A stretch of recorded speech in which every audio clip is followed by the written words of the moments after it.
ইতিমধ্যে উল্লেখ কৰাৰ দৰে 9:45 হোৱাৰ লগে লগে ষ্টুডেণ্টৰ হাতত চাওক এই দুইখন বহি থাকিব। এইখনো অবজেক্টিভ টাইপ কুৱেশ্যনৰ কাৰণে আনচাৰ বহিখন, এইখনো ডেছক্ৰিপটিভ টাইপৰ কুৱেশ্যনৰ আনচাৰ কৰিব বহিখন। গতিকে 9:45ত দুইখন বহি থাকিব। গতিকে এটা কথা আমি এনচিঅ' হ'লো যে যেটো অবজেক্টিভ টাইপৰ কুৱেশ্যনৰ আনচাৰ কৰিবৰ কাৰণে এঘণ্টা কোনো ৰেষ্ট্ৰিকশ্যন নাথাকিব। গতিকে তেওঁলোকে এঘণ্টাৰ পিছতো অবজেক্টিভ কুৱেশ্যনৰ আনচাৰখিনি কৰিব পাৰিব। এতিয়া কথাটো হ'ল কি এই বহিখনতে আপুনি অবজেক্টিভ বহিখনত চাওক পেজ নাম্বাৰ যেটো 1 আছে আৰু পেজ নাম্বাৰ 8 টো কিন্তু খালি আছে। গতিকে পেজ নাম্বাৰ 1 আৰু পেজ নাম্বাৰ 8ত যদি দৰকাৰ হয় ষ্টুডেণ্টে তেওঁলোকৰ ৰাফ ৱৰ্কখিনি কৰিব পাৰিব। 9:45ত যেতিয়া দুখন বহি ষ্টুডেণ্টৰ হাতত থাকিব তেতিয়া ইণ্ডিভিজুৱেলৰ এটা ইনষ্ট্ৰাকশ্যন দিব যে দুইখন বহি তেওঁলোকে বান্ধে।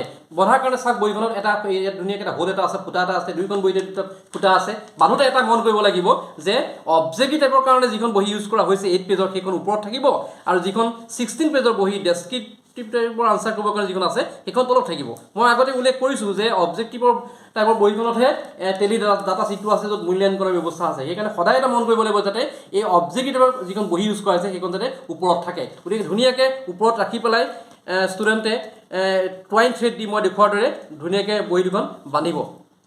এইটো কথা যাতে ভুল নহয় বাৰে বাৰে তেওঁলোকে ইণ্ডিভিজুৱেল ষ্টুডেণ্টক মনত পেলাই দিব।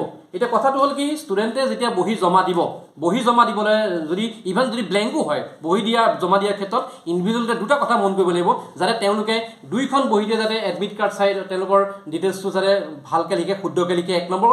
2 নম্বৰ যাতে তেওঁলোকে এই বহি দুইখনত যাতে ওপৰত যাতে অবজেক্টিভ বহিখন বন্ধা থাকে আৰু তলত যাতে ডেছক্ৰিপটিভ বন্ধা থাকে। এই দুটা কথা তেওঁলোকে এনচিঅ' কৰিব। যেতিয়া ষ্টুডেণ্টে বহি জমা দিব এই দুটা কথা ইণ্ডিভিজুৱেলৰে তেওঁলোকে মন কৰি ভালকৈ কামখিনি কৰিব।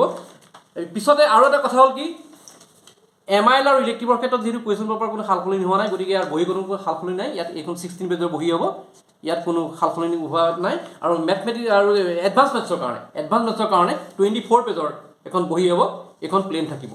গতিকে এইখিনিয়ে হ'ল বহিৰ লগত ৰেষ্ট্ৰিকশ্যন যিখিনি আমি বহিৰ ক্ষেত্ৰত আমি সাল সলনি কৰিছোঁ এইখিনি সাল সলনি কৰাৰ কথা। ভাবিছোঁ আপোনালোকে এই গোটেইখিনি কাম ষ্টুডেণ্টক ভালকৈ বুজাই দিব আৰু কামখিনি সুকলমে কৰি পৰীক্ষাটো কৃতকাৰ্য কৰি তুলিব। ধন্যবাদ।